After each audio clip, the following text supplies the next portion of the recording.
And just like that, we're back, lads. Another round of Premier League action. Everton Liverpool is going to be the first game we're going to dissect. What were your thoughts on the game, Michael? Oh, God. Right, so obviously, as many of you will know, it was a shambolic refereeing display. Overall, like from a neutral perspective, it was a very entertaining game, but just as a Liverpool fan, it was painful to watch. Just Adrian, first of all, like even the Adrian blunder, everyone's looking past that because of what happened with the VAR, but it was just awful. Yeah, people are saying it came at Adrian a bit fast, trying to play devil's advocate for him, but really not great position we're in at the minute. Ronan, what do you make of it? Once we lost Van Dijk, I didn't think we did that bad defensively, actually. I think Robertson was poor for the DCL header for the second goal. Not much defence can do about Adrian's mistake for their first goal, for Michael Keane's goal. Don't think much has to be expanded upon on the refereeing decisions. It was fucking horrendous, man. Whatever about... Look, what's happened. We can't retroactively, after the game, look for Pickford to be punished. I think a lot of the kind of stuff that's being said on Twitter and online at the minute is, Pickford should have been given a few game bans for what happened. It's like, no, I think he should have been sent off at the time. I think VAR should have looked at that and be like, that was a criminal challenge. But once what's happened on the pitch is done, unless it was something farcical, like, I don't think you can go back and ban someone for a few games after a challenge like that after the match.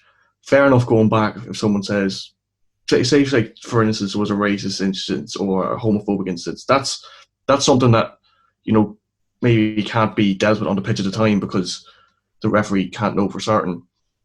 Yeah, of course. Pickford, they had a look at the monitor, they saw the challenge Pickford made.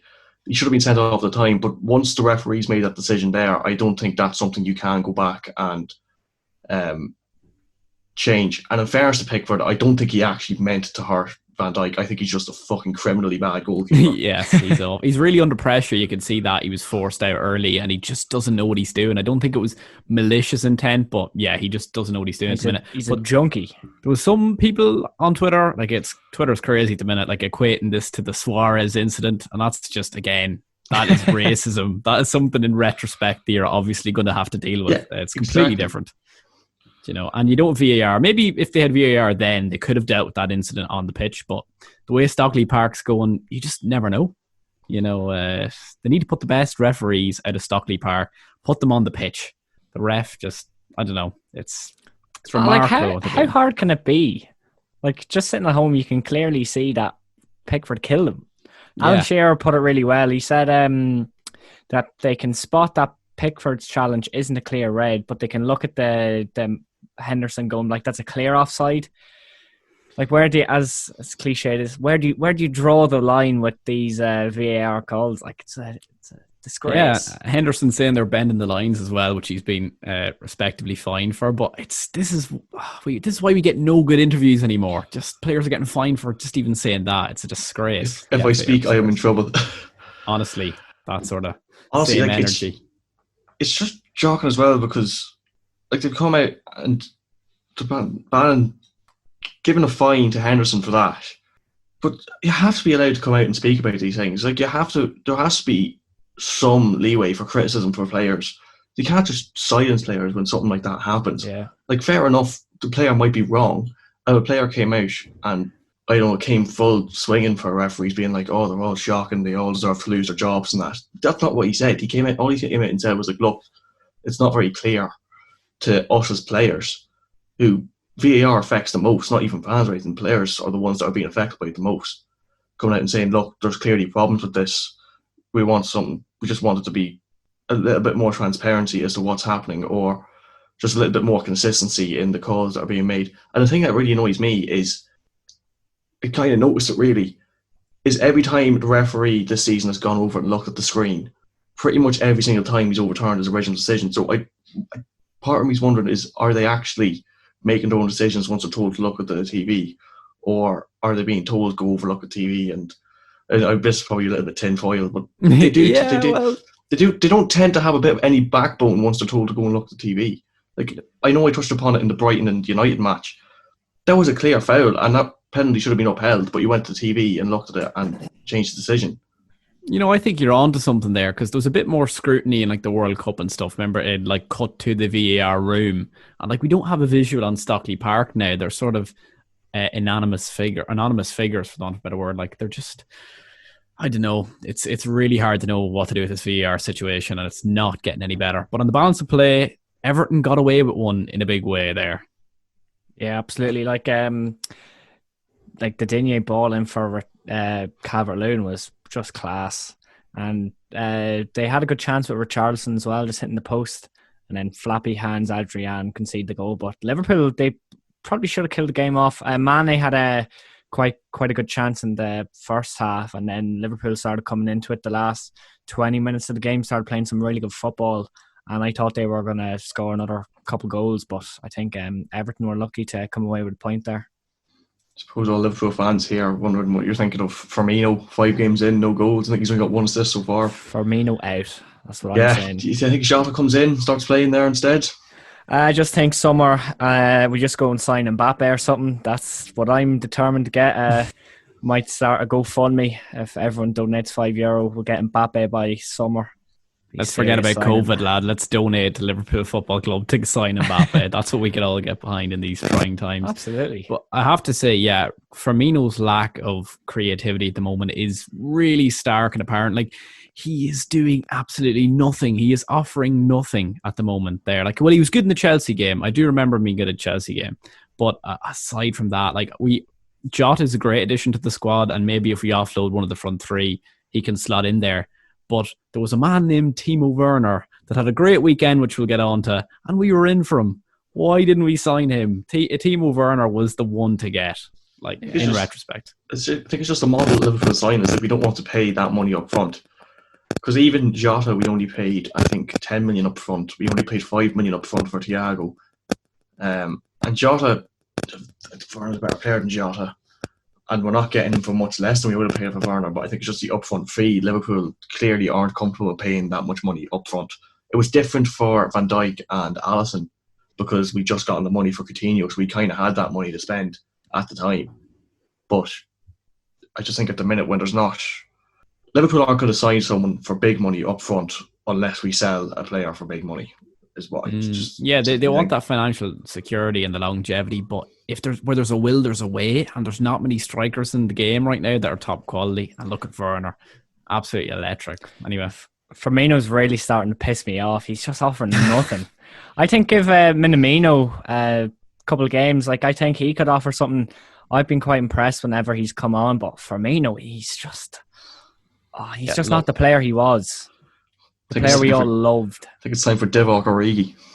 The CEO of playing absolutely fucking awful and still managing to score a goal. He's the Don. And he's the CEO of just not arsed about being a footballer. He's brilliant. He's just got the mentality. He's just like, yeah, I'm just here. Could have been something else, but here we are. His celebrations are great. Like, in Champions League final, he banged it in and he ran to the corner flag like he scored against Huddersfield. He just didn't care. Fantastic. Honestly, scenes will never be replicated again. So moving on, Spurs West Ham. This was a game indicative of the restart. It's absolutely crazy. Spurs 11 shots to West Ham's 13, 6 on target to West Ham's 4, 52% possession to 48. So very balanced game, but that does not tell the whole story. What do you think, Mixer? I honestly, it's the first half. Like, Spurs, they were so good. They were so dominant. They shutting down every sort of attack that West Ham had, and they were just clinical going forward. I thought they could have scored 5 or 6 in that first half, and it really was like a sort of title challenging-esque performance. But obviously, that's not how the game ended with a Lanzini rocket at the end of the game. Oh, it was an absolute screamer. Just Harry Kane once again showing how underrated his passing ability is, even compared to like his... Because everybody talks about... When you think about Harry Kane, you think about his goals. You don't think about how good his passing is. And even for the first goal, the Son goal, he just pinged a long ball down the pitch and found Son. And then nothing has to be said for Wesley Kane's performance. I mean, he's just brilliant. He took his second goal really well. Defenders didn't really close him off at all. Third goal, Harry Kane's not going to miss those types of headers. And even in that, in the second half, he was still pinging a few balls around the place. Had one shot from outside the box. Yeah. He hit the He was post for his unlucky. weak foot, yeah. Unlucky not to score. It's looking like it's going to be another. Harry Kane could easily hit the 30-goal mark again this season. But again, you have to ask questions about Spurs' defence after the way they capitulated. Yeah, like that is a question you definitely have to ask. But Harry Kane at the minute, like the man was getting so much shit last season. Basically, the injuries that plagued him was just overriding the performances. Like he is immense. He's clear as the best striker in the league. Like there's no one touching him. And with this new facilitator / creator role that he has for Son and now Bale, he's going to rack up double figures assists. He's almost playing the Firmino role that every Liverpool fan says he plays. Plays a little bit deeper, gets the goals, also plays players in behind. I think he's playing that role pretty much because even yesterday, like just before half time, Kane was in his own box blocking a shot, and it wasn't even from a corner or anything like that. He just tracked back the full way. And in terms of fitness and athletic ability, I don't think there's anyone in the league comes close to Harry Kane in that department either. But he is playing a lot deeper. It seems to be the two wingers that are kind of pushing on forward. Because I don't think Kane has the pace of I think it was Son and Bergwijn started. Yeah, Bergwijn is absolutely rapid. But I think you just have to put Kane in cotton wool a bit because, playing Kane for a lot of games can test the fitness. Because especially if you're playing him in that role Mourinho has him, like the blocks he was putting in was insane. It was like Carragher was like outright laughing during the game how good his defending was. There's a big question mark though over can he keep this up for the whole season, because he's playing with England as well, so he played however many games during the break, and then if he's playing like this sort of intensity that Mourinho is having him play now, I don't think he'll last for the season. Obviously, as like a football fan, you want to see great attacking football, but I don't think he'll be able to keep this level of fitness for the whole season, because he usually gets injured for a month or two pretty much every season, but he'll still bag the 20 goals. But if he's going the way he's going, going to be a serious problem for every Premier League defence. It's the highest goal contributions tally in the opening 5 games of Premier League history. I think he's got 7 goals and 5 assists, which is just insane. And I think this year even Spurs not playing Champions League, I don't think he's going to play that much in Europa League. I can't remember who Spurs actually have in their group, but they're not going to be playing him every game in Europa League. They're probably going to, because let's be realistic, the standard of teams in Europa League is nothing compared to the Champions League. So they can kind of afford to rest him midweek. So we might see his fitness actually not be too affected. Maybe it was just the fact that he was playing so much football the last few seasons, and Spurs kind of slogged their way through the Champions League group stages a few times. So I think that might help in a way.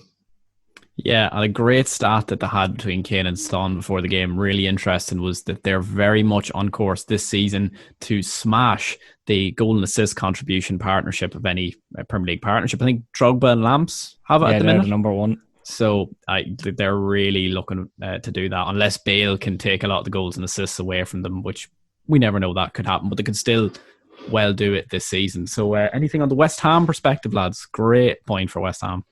Yeah, honestly, I thought they were just absolutely down and out. They were so uninspiring that first half, and then to get that goal late in the second half, like the 82nd minute, I believe it was, and yeah, it was just game over, or I'd say game over. It was game on from when they got that first goal, and obviously they were quite lucky in the Davinson Sanchez own goal, but then just Lanzini just at the end of the game was just so good, so good. There's still no real standout performers though for West Ham. I know they got back into it, but defensively they looked awful. I mean, I look at that West Ham team and there's not really many players kind of stand out to me as anyone's had an impressive start this season yet so far. Jared Bowen's been pretty decent. Yeah, he's been good. Fornals has been good as well. Thomas Souček, massive player. He was probably West Ham's best player. But there's still a lot of cracks in that West Ham team. I don't think this is going to be... There's a lot of potential in that West Ham team. Like, there's a lot of good players there. I mean, even... he's gone. Souček's very good. Declan Rice, prick, but he's very good at football. I think Mikel Antonio is kind of indicative of West Ham not fulfilling their potential, because Mikel Antonio probably the last 6 months has been West Ham's best player, and he's nowhere near the most technically gifted footballer in that side. Mikel Antonio, yeah, it's quite aggressive, isn't it? He's just a workhorse, and obviously sometimes that pays off. But you see the likes of Allaire, you see the likes of Felipe Anderson. I know he's gone now. Just not really living up to potential in that West Ham side. Yeah, West Ham are interesting because I think they were trying far too fast after the departure of Payet to get into that top 6, top 4 like credentials. And there obviously is a lot of problems with the ownership, but they're just splashing on these 12, 20, 25 million pound players that maybe wouldn't offer the workload and just wouldn't offer the identity that West Ham need, where there's more sustainable models in the league like Wolves that are doing so well. And it's obviously very hard to be Wolves and have a partnership with Portugal. But West Ham, I think, just need to do a bit better and just take it a bit more gradual, because they're a yo-yoing team. Like, they are still, you'd say, in a bit of danger this season. Oh, absolutely, yeah. They're shocking. They were very lucky to get that point. Extremely lucky, but obviously Tottenham at the end of the day, and it was very unsurprising that it happened. And it's good, like a possible title challenger to Liverpool, that they're dropping points and not having such a dominant win, which is good. Probably knocked the confidence a bit for them, so it was good in that sense. You think about it though, the only hole in that team could be the left-sided centre-back. You know, Dyer's obviously out. He offers them a lot defensively, but like they could have got Skriniar in. Like, that could have offered them so much. You know, look at Sanchez there with that own goal. But from West Ham perspective, it'd be great if they could see a lot more from Fornals and Lanzini competing for that attacking midfielder role, because they just need a bit more creativity. So, yeah, a lot of talking points for that game. So, anything else? I think Spurs, they just really lack in midfield. I think that's probably the main sort of spot on the team that they need serious strengthening up in. Obviously, going forward, they don't need it. Bale, Son, Kane, like, they have it sorted. And even Lucas Moura and Bergwijn in reserves. And then, like, defensively, they're all right. They got the two full-backs with Doherty and Reguilon in the summer, and then Davinson Sanchez. He's all right. And Eric Dyer. But midfield, like, it's nothing special. But I've been very impressed with Højbjerg. He's looked very good. Like, I didn't think anything of him coming in, though. Like, what have you made of him? First game against Everton, he was tragic. He was absolutely off. But since that game, Mourinho was given a bit of a kick up the hole, and he's copped on a wee bit, and he's just putting on these tackles and all these nice wee simple passes, keeping it simple. He's been very impressive. But, like, what else do they have to offer in, like, the centre midfield? They've nothing really. Like Eric Dyer, if he's there, but he's not very good. Dele Alli, he's really not very good. Not the player that we thought he could have been, but they need to sign someone to sort of like hold up that midfield. Like Lo Celso, he's not really doing anything either. Yeah, so moving on to City Arsenal. City had 13 shots to Arsenal's 11. 5 shots on target to Arsenal's 3, and that's where I think the stats are lying, because I didn't think Arsenal did a single thing in this game. And 59% possession with City and 41 to Arsenal. Lads, what do we make of this game?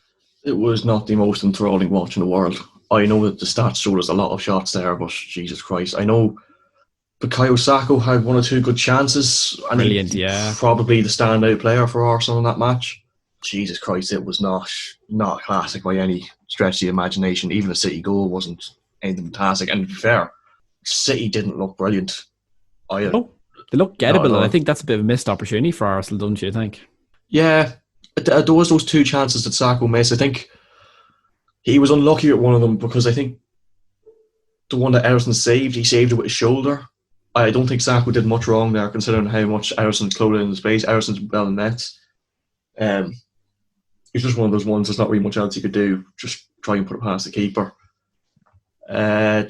Arsenal probably should have had a penalty right at the end of the first half. Very high boot from Kyle Walker. Oh yeah, that was a penalty. Yeah. You think he still pulled out sufficiently, maybe, though? Still pulled out sufficiently, and I don't think he was that close to Saliba. So... Yeah, but you never know with these new VAR and the new rules in the game. Like, I think last season Van Dijk would have been onside for the Everton game, going way back to that, but it's mad. There's all these rule changes every season. But yeah, I think Aubameyang needs to offer more. What is he doing in these games? I know he's quality, but he's not had a great start to the season. He's got that contract. He doesn't care. He's got the money. It's not. It's just saying he was playing your best players in their best positions, and Aubameyang's been playing on the wing all season. And I mean, I suppose it kind of worked on them last year. But they have players that can play on the wing there, especially if you move Bukayo Saka up more forward instead of playing as a left wing back. You play him as a left winger, which I think they have actually tried playing the last while. Even moving him up forward, putting the Aubameyang through the middle and then Pepe on the left. Because as much as Pepe didn't live up to the price tag last year, I don't think he's that bad of a footballer. Like, he's still decent. No, he could still do some things, but never £72 million, to be fair. But that's no. I think he actually is. I think he actually has played all right the few times I have seen him this season. But you're just Aubameyang's second best striker in the league, only to Harry Kane, and you're not paying him in his best position, which is, there's no real reason why not. Like, it's, if you think about Fabinho's probably going to have to slot at centre half now for the rest of the season, and that's not ideal because his best position is number 6. But that's not on Klopp. Klopp has to play him there because maybe other centre halves aren't as good. But Aubameyang, Arsenal have the players to play out in the wing, even they brought in Willian and that. I don't really understand why they're not playing Aubameyang through the centre. Going to go with a bit of a bold one here. I think he needs that chemistry with Lacazette. I know Lacazette on his own, he's a bit of a bum, but I think the two of them together, they work talking, well. mate. Not even that. Just I think the two, they link up well and they have that cool celebration. Like, I think the chemistry, he needs that strike partner. Like, even if you play as Brexit as it gets, 4-4-2. You have the two, like the left mid and the right mid, and then you have the two boys up top. Like, I think they'd be a problem together. I think they link up quite well. Obviously, they have that chemistry. I think that's what Aubameyang needs, that sort of chemistry and strike partner to get firing again in the Premier League. But like, I don't know about yous, but like, I look at the Arsenal lineup and you're leaving out Lacazette, fair enough, whatever reasons, and it's just unsatisfying to the eye. Like, Saka's really good. Willian, I'm not too convinced on now. Over 200,000 a week. Pepe, are they kind of include him now for the sake of, go on, son, we paid you this amount of money? So it's just, I don't like their strike force. It just doesn't do it for me. It'd be interesting to see, because Partey only came on as a sub in this match, so it'll be interesting to see how he changes up that midfield once he does come in, because I think their midfield is a lot stronger with him in there. His nickname is the Octopus, and he's got a big octopus tattoo on him because he just gets everything. He's won more balls than the like Arsenal midfielders like of Xhaka and Ceballos last season. So he's an animal. Like, yeah, and whether or not, because I know Arsenal have kind of played around with either playing 4 at the back or playing 3 at the back with wing backs. But even if you have someone in there that's going to break down the play, it kind of frees up Xhaka or Ceballos to kind of push on a bit more and be a bit more creative in midfield. Whereas before you didn't really have that player who was going to break everything down. You kind of had to have both midfielders or all 3 midfielders kind of working back. And you didn't really have that creative player who could push on that much. Yeah, look, and I think if you have the back 2 and then you stick Partey and Xhaka in front of it and then maybe Willian as the facilitator, that's a solid core of 4 and you can let the fullbacks go on. So I think there's a lot more to be excited about Arsenal. They're not going to be maybe as leaky at the back as they were last season. I think a big problem for Arsenal as well is just how much they changed the starting 11. Like, switching between the two formations, it's going to be detrimental to them. They need sort of some, with Liverpool, they play the same system every week. So it works. So they need to find that one system that works for them and keep as little changes as possible, because the team dynamic will obviously change a lot of. There's more players coming in and out of the starting 11, but if they have that sort of core, like at least 6 or 7 people who are going to start every week. Like, Liverpool would have that with obviously Alisson and the 4th back and then 3 up front, but they need some sort of stability in their team. Like, they're too all over the shop. I suppose it's rebuilding as well, though, because Arteta has only just gotten into the job. He's barely in the job a year, I think, and you'd imagine if he's given time, that starting line is going to be completely different in 2 or 3 years. Because even if you look at when Klopp first came in, our entire back 4 has changed. I think the only one of the back 4 that is still there from Brendan Rodgers signings is Joe Gomez, and he didn't really play that much. New goalkeeper. Still have Henderson in midfield, but Fabinho, Oxlade-Chamberlain, Wijnaldum, they're all Klopp signings. The front 3, Firmino was still there under Rodgers, but he was only just signed under Rodgers. And then Mane and Salah are new players as well. Trent's not a Klopp signing, but he was promoted into the first team. He was given his chance to play regularly first team football under Klopp. So, like, I think it's just Arteta is going to struggle for a while to until Arteta brings in the players he wants in his team, I think there will be a lot of changes week to week in terms of him trying to figure out, of the players he has there now, who's going to suit his style of play the best. Yeah, I'm sure like Arteta's from the Pep school of thought. Like he's going to have the names on the paper who he wants to bring in for his style of play, but it's just a case of whether he gets the backing from the board, because even that party deal was done far too late. As an Arsenal fan, you might have thought of like start a protest or something. You know, there's no activity, nothing's been done. Oh yeah, we signed party last night. Oh, fair enough. You know, so it's a bit of a mad one, Arsenal at the minute. Yeah, but Arsenal, it's going to be tough for them. Sorry for cutting across you there, but it's going to be tough for them to attract the names because they're not going to have Champions League football. Like I was surprised that party went to them, considering they are in the Europa League. But like a lot of players, that's the dream. Like to play in Champions League, play against the best teams in the world. Just something lacking from an Arsenal perspective. Yeah, fair enough. Hard to disagree with that. Now moving on to Chelsea-Southampton, another cracker of a game. 11 shots from Chelsea to Southampton's 13, and didn't quite bottle a 3-0 lead like Spurs, but they did it in very similar fashion now. And 5 shots on target for Chelsea, 6 to Southampton. 54% of possession to Chelsea and 46 to Southampton. What do we make of this, lads? I suppose the main standout was Werner and Havertz both getting their first Premier League goals. Thought Werner was absolutely brilliant. He actually had the ball in the net 3 times because the first one was called ruled out for offside. It's kind of like, you know, the performances were there for Werner. I don't think he's had a single bad game yet. It's just he didn't find the back of the net. You know, he proved in that match just how good he is.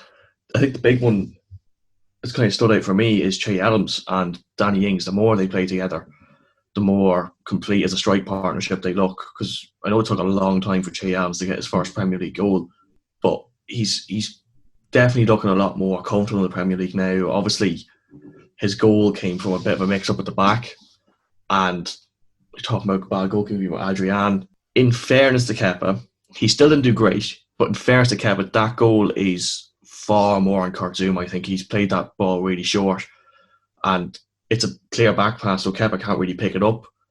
Still didn't do great, in fairness, but I wouldn't solely blame Kepa for that goal. In fact, I think it is the majority of the blame should be passed down to Zouma. But again, it's Chelsea's defence just doesn't look good enough if they want to challenge for Europe again this season. Any thoughts there, Michael? Oh, sorry. Yeah, Chelsea just they haven't really got off the ground running yet. Made all these signings. Obviously, Werner and Havertz getting the goals, like it was good for them. Probably confidence be boosted now in the next couple of games. And I know I keep seeing on Twitter people like, "Oh, Jorginho, what a pass!" Just thumped it up the pitch, like just hoping. And everyone's like, "Oh, your midfielder could never." He just hit and hoped. It was a Hail Mary ball. Lucky that Werner got in the end of it, and it was a good finish. But just Kepa, just so funny. He's so bad. He is absolutely diabolical. But just go back to your earlier point, Ronan. Che Adams, he looks to have filled out quite a bit. Like he looks like a big presence of a centre forward.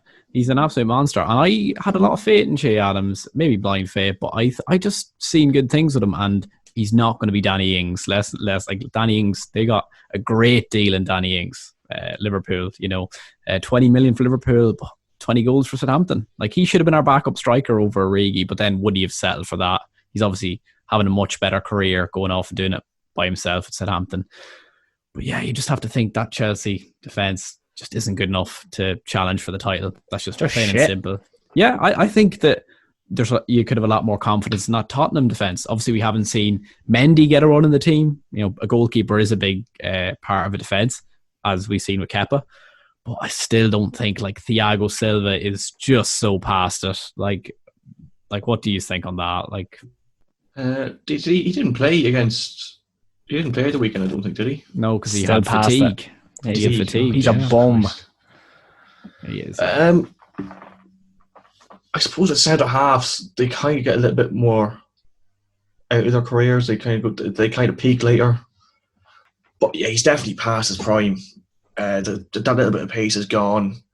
He doesn't look the strongest. Like he's not that physical. And it just depends who you're going to play in beside him. Because if you're playing Christensen Christensen's a lot more of a physical centre half, but maybe technically in terms of football IQ, he's not up there with Thiago. And then who else do you have? Rudiger. I don't think anyone's ever been convinced by Rudiger. And Tomori is still young, so maybe there's potential there for him to improve. I think he was the best out of that crop. Like, I think Tammy Yeah. Abraham is a dead footballer. Mason Mount's widely overrated. I like Tomori. I'd like to see more of him. I think the best back four for Chelsea would be Reece James on the right, and then an Azpilicueta, Tomori centre back partnership, and then Chilwell on the left. Just think apart from that, like they've too many centre backs. Kurt Zouma, he was good under Conte, and then he had that horrific injury where he broke his leg, and he hasn't really been back to it. He had the loan spell at Everton, wasn't very good there. Thiago Silva, he's old. He's not the player that a lot of Chelsea fans thought he would or could have been. And Christensen, he's not very good. Rudiger, yeah, as Ronan said, no one's ever been said on him thinking, yeah, he's the best thing since sliced bread. Like, he's trash. I think it's just, if you played Tomori and Thiago Silva, neither of them are overly physical footballers, defenders. Wouldn't call either the strongest. And I think they'd be grand against the smaller teams. But like really physical sides, like I should say Burnley, something like that, who's going to play long balls in the box. Yeah, Chris Wood, Ashley Barnes, both really physical strikers who could bully those two centre halves, and like your fullbacks aren't going to, because Chilwell and Reece James, again, the two of them aren't exactly the most physical either. So again, teams who are going to launch balls into the box could bully the two of them. Thiago Silva in particular, he's just not strong at all. Tomori, there is a lot of potential there. He's quite good. But like those two lads going up, if you started those two and you put them up against Harry Kane, he will have an absolute field day. And Son, oh my God, feeding those guys, ripping the paces. Like Chelsea are loving it 3-3 at the minute. Like I was looking at the West Brom game, which Thiago Silva did start, and I just seen Callum Robinson and all the boys just release the press. Pereira, they were on him, they were hounding him, and he was like, "Wait, what's this? This isn't part of the script." He was looking so uncomfortable, like his mobility just wasn't there. So yeah. Any other thoughts on Chelsea before we close up our review? It's good to see Werner get his first goals in the league. Obviously, it's kind of sad because I wanted him as a Liverpool fan, but just in the general theme of the Premier League, just all these goals, it's just great football to watch. There's only been 1-0 since the Premier League's been back, and it's just great viewing. Yeah, it is absolutely remarkable viewing, to be honest with you. Well, we're going to move into an interesting segment of our podcast, the talk about the potential breakaway European Super League. Whether this will replace the Champions League remains to be seen, whether this will be a fuck you to UEFA, or it will be a departure from the Premier League. Who knows? What are your thoughts on this, lads? It's obviously only broken today. They rejected as we were talking about on the podcast last week, we were talking about Project Big Picture, and that was backed by Liverpool and United, and it was rejected last week. But on Sky Sports today, they were saying that it was Liverpool and United are pioneering for this new sort of European Premier League. Spurs, Arsenal and City have also expressed an interest in it, as well as a lot of the other bigger European teams. Obviously, it's only a new sort of thing that's come into the press today. We don't have a lot on it, but it seems quite interesting, sort of like a league during the Premier League season. So it's kind of to replace the Champions League. So they'll be playing home and away, and then they'd have the domestic league the weekend is what I believe it'll be, but the Premier League will be reduced to 18 teams, I think. Obviously, it's all new, so all the details are as new to us as they are to a lot of other people, but it seems quite interesting. Yeah, that'd be incorporated in Project Big Picture as well. Like, so it's hard to know. Like, I heard people saying that if they don't get one in the door, like Project Big Picture, they're just going to throw their toys out of the pram and go and create a Super League. But it just could be a case that they want to do both. Yeah, I think the big one here is being promised. I don't know how you don't know how reliable it is, but they're being promised of €6 billion. I think it's euro. Yeah, and no dollars. $6 million investment from a Wall Street banking firm, which obviously plays into the Glazers and FSG, who are both Americans. So I think it is the idea of kind of an American model of, like, say, for example, you look at the NFL, they have different conferences on each side. They kind of just want all the big teams playing against each other, no relegation. It's all just about money. This is just what this is. It's just about money. It's just the big six wanting as much money as possible. Just the rich getting richer. Rich getting richer. To be honest, if it happened, I'd probably stop supporting Liverpool. And like, I know like Liverpool wouldn't be my first team. Obviously, Sport and Talk and that as well would be my first team. But like, I've been watching Liverpool since I was 9 years old. I wouldn't even slightly be arsed with this. It's just a fuck you to all the smaller football clubs, which I suppose fans who don't really support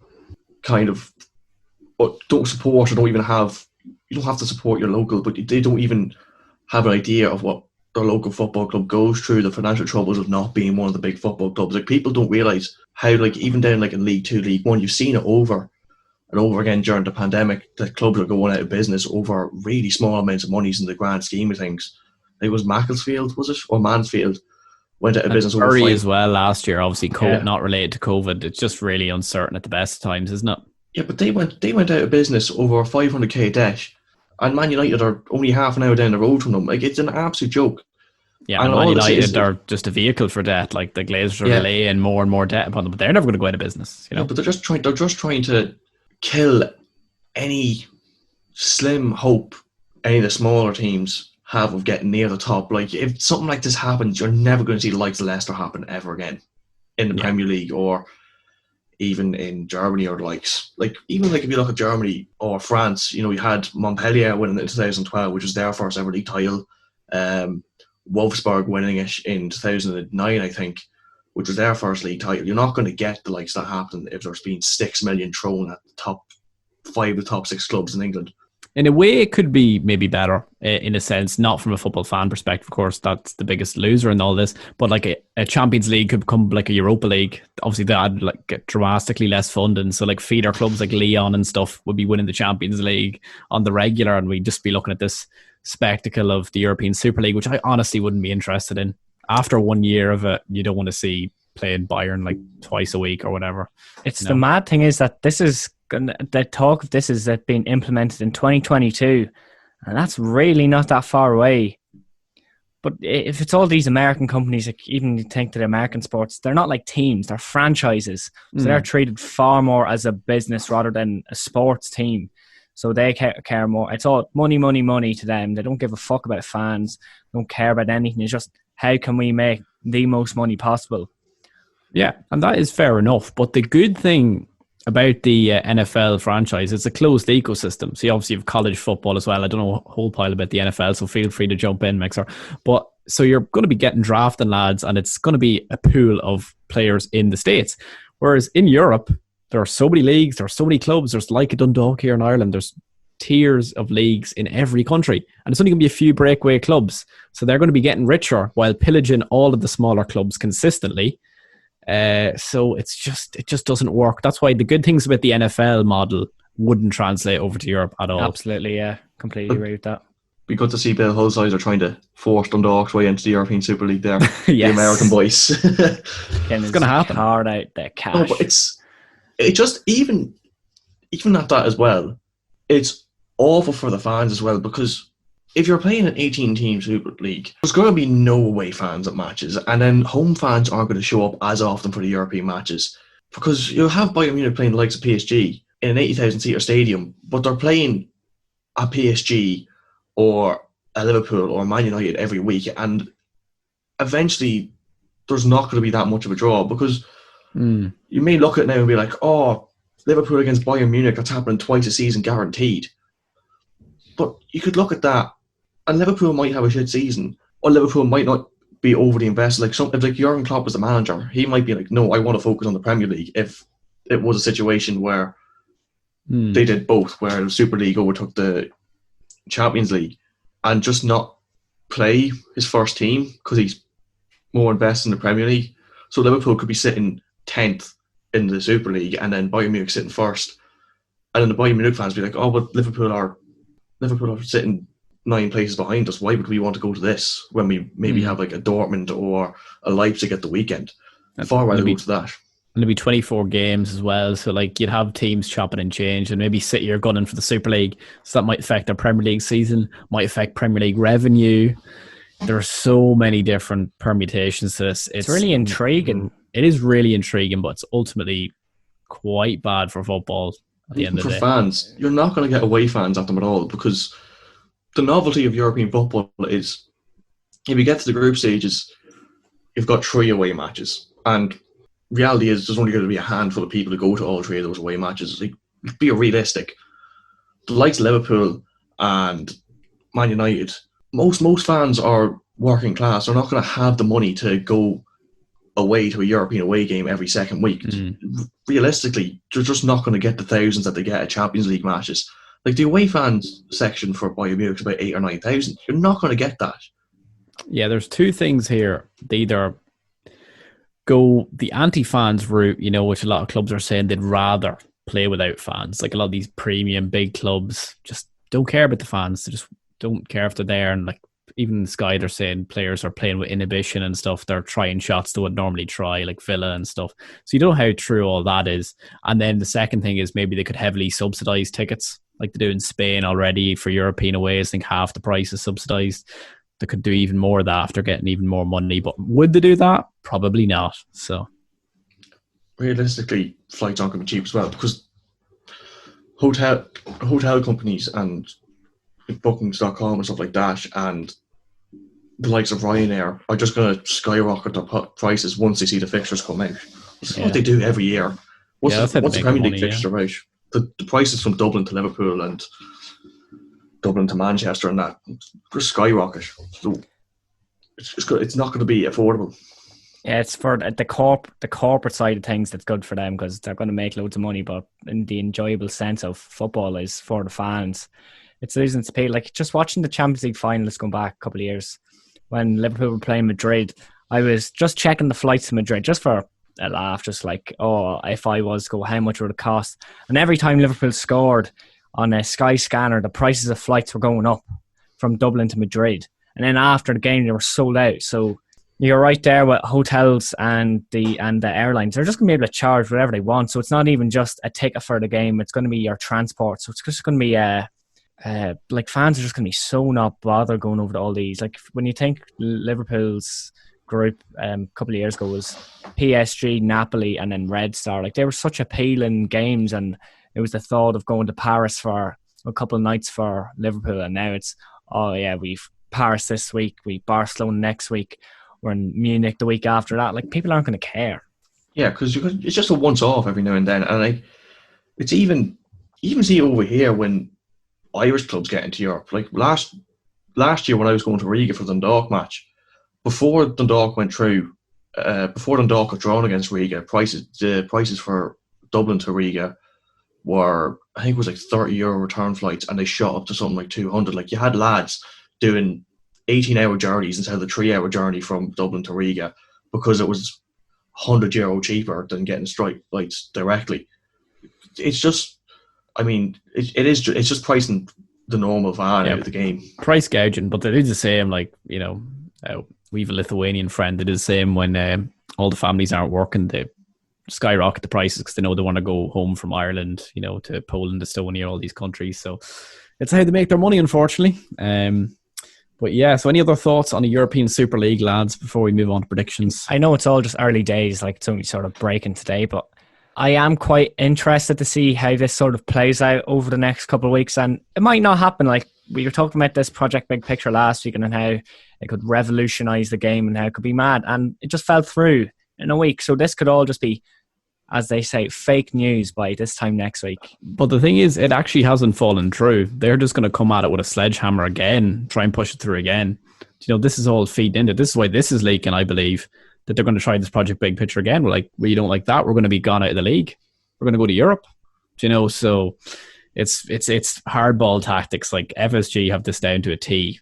You know, the only other interesting thing really about this is the pitch only includes 5 Premier League teams. So it'll be interesting to see of the big 6. You'd imagine out of the big 6, it'd be Spurs or City that are left out. Arsenal. Or Arsenal. Apparently it's Arsenal. Apparently it's Arsenal. Jesus. Yeah. surprised by that. I suppose Spurs actually have won a European trophy, so that And might they're have played making into big effect. moves now, with the stadium and stuff. Yeah. Yeah, but that's the only other thing really is be interesting to see, especially if all 6 of them came out and backed it, and then one of them was left out. You'd be fairly raging if you were that club. Yeah, pretty funny. And you wonder where that leaves Everton now. Like, such a big club, they're trying to make a new stadium, Premier League revenue shrink or whatever. State of It's Everton. mad. State of Everton, yeah, but it's just going to leave everything hanging in the balance, to be honest with you. So yeah, on to the predictions now, lads. We have 5 great games to predict, the first of which is United-Chelsea, and I've gone for an audacious 4-3 United win. So what are your thoughts, lads? I would agree with you in the sense that I think United will win. It went slightly less audacious, but still sort of out there with a 3-2 United win. Unfortunately, we don't have the current standings for the league because Conall wasn't able to be with us for the podcast today, but we'll keep you posted on our socials. We'll post it on our Instagram and Twitter, the standings as they are going into this weekend, the Premier League fixtures. But yeah, United 3, Chelsea 2.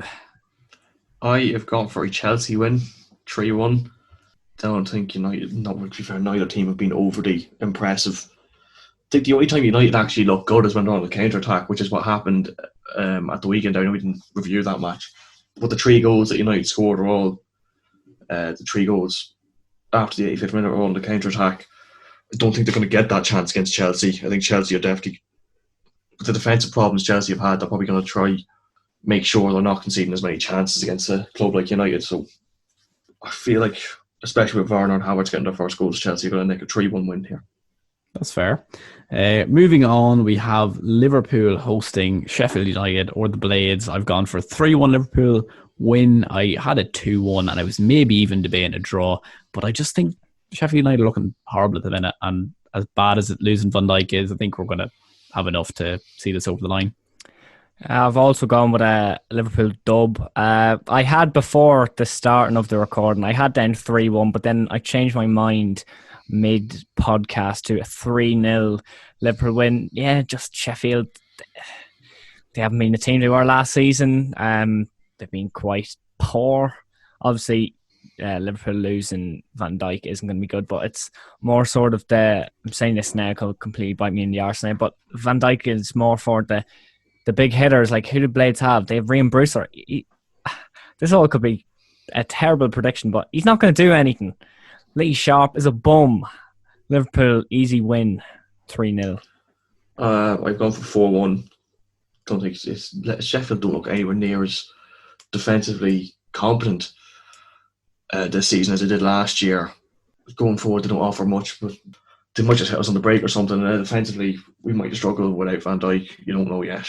It'll be interesting to see who plays there, because I know Matip's not playing during the week. I think he picked up a knock as well during the Everton match, so it'll be interesting to see who we play. But 4-1 Liverpool. Absolutely. Arsenal Leicester. This is our game here, and I've gone for a 2-1 win to the Arse. What do you think, lads? Disagree with you there. I'm going back-to-back losses for Arteta and the boys. 2-1 Leicester, same amount of goals, just the opposite way. I just think Leicester, they've been quite good this season, even though they have lost their most recent, or what was the score against Leicester? Was it that they lost to Villa? 1-0 yeah, Villa, so yeah. I think they're going to bounce back quite well from that. 2-1.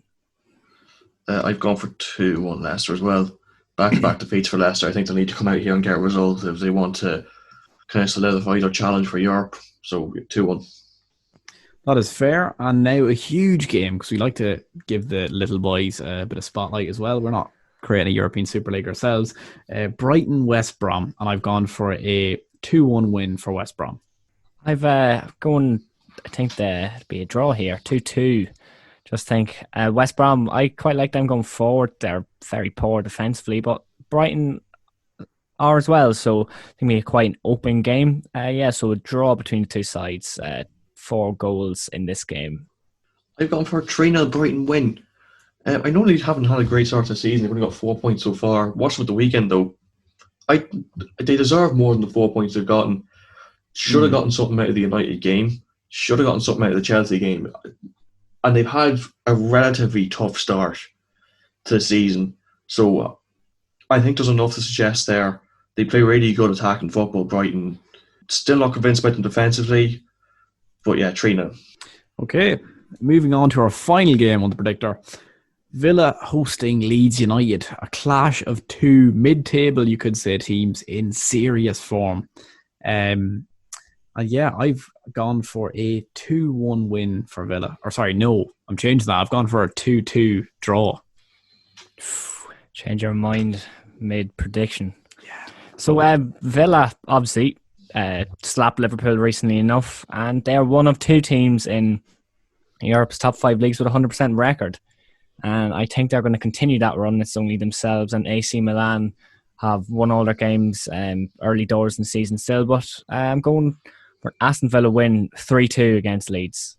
I'm going to go for a bit of an upset here. 2-0 Leeds. I think Leeds are hard done by not to get something out of the game last night against Wolves. Still, I don't know. I just think going out on a limb here saying 2-0 Leeds. Obviously, that concludes our predictor. Some outrageous predictions, but not quite in the same vein as last week. But all we know is going to be a very exciting weekend of Premier League football, as per usual. So you can find us on all of our socials, which we posted down in the links below, and depending on whatever platform you're watching this. And we'll be back next week with more Premier League predicting action. Thanks very much.